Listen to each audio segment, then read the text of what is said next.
आसुन आज्ञा जानमा माता दुर्गा कवच। यही कवच मंत्र संपूर्ण रूपे 3 थर पाठ कले पांगन दूर हुए। यह पाठ कले बाण सिंहार दुष्टि मुष्टि हड़ेपदिया वीर भूत प्रेत पेसेंट इत्यादि दूर हुए। यह देह किलणी हुए 64 रोग दूर हो जाए। यही कवच जदि 12 थर पढ़ीदेले आपणकर जे शत्रु थिब आपण को जे फुटक फुट करुथिब 3 मासरे मरीजीव नहेले तार कौनसी अंग अचल हो। जदि आपण माने माता दुर्गा नाम कौनसी मनस्कामना करी कवच पड़िब ताहेले अवश्य मनस्कामना पूर्ण हेब। यही मंत्र जानिबा पूर्वरु आम चैनल टी को सब्सक्राइब करंतु, वीडियो टी को लाइक कर दियंतु।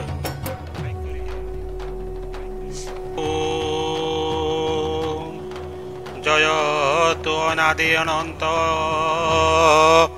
जुग जुगी जानी न पारंती अंत पाप भारा निवारिबा पाई भारत मंडिले कमला साई दुर्गा कवच ए कवच सार 772 नाड़ीर घर घर को नाड़ी सहस्त्री त्रिबंध उपरे छाएनी करिछे छंद दुर्गा कवच ए कवच सार व्याघ्र बालुक ये कि डर व्याघ्र बालुक जे भय न थाए राजा दुरु देखी डाकिब भाई केश रखिबे केशरी बाहिनी खबरी रखंतु सिद्ध जोगिनी तालुका कंठ रखंतु कामाक्षी आउ कंठ रखु कमला मुखी कपाल रक्षा करंतु कंकाले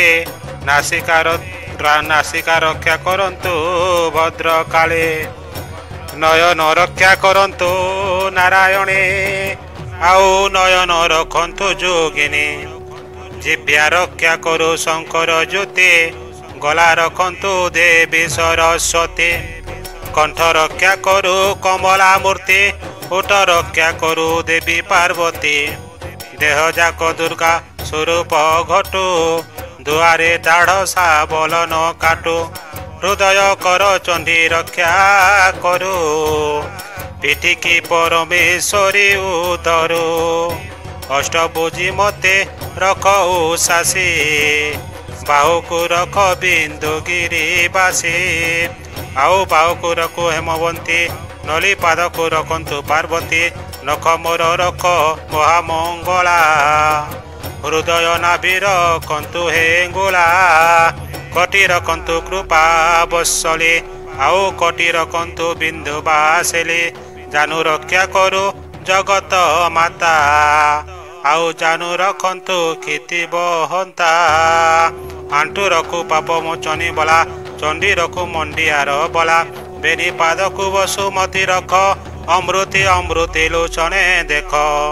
दिवसे रखंतु ग्राम देवती रात्रि रक्षा करू बालिका मूर्ति रात्रि रक्षा करू बालिका मूर्ति निद्रारे निद्रावती रक्षा करू पाहंते बेले आदित्य उतरू शयन हंतु साहा हेमगिरी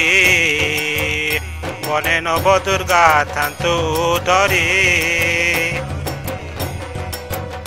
तिल तिला घोड़ी पहड़े केते घट उपरु रक्षा करू नीते तो भीमा भावी दृढ़ करे चिते महाभारत केते मात्र तोते 12 थर पढ़िबार मासरे चिंतिले शत्रु 3 मासे मरे थरे हाजेबे पढ़िबू नीति के कही पारिब तोहर गति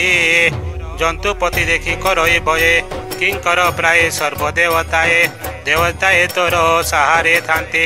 नाही वन्य जंतु भय भ्रांति जेने जीवु तेने भय न थाए राजा दुरु देखी डाकिब भाई गोदन अर्थे पड़े जेहू नर अवश्य गोदन बढ़े ताहार श्रीहरि बहिले पांडव वीर सत कथा को घेन हृदर माए पुओ को तो करु आतुर मनोहर रथ तुरंग चढ़ चारि दिग चारि चित्र तू कर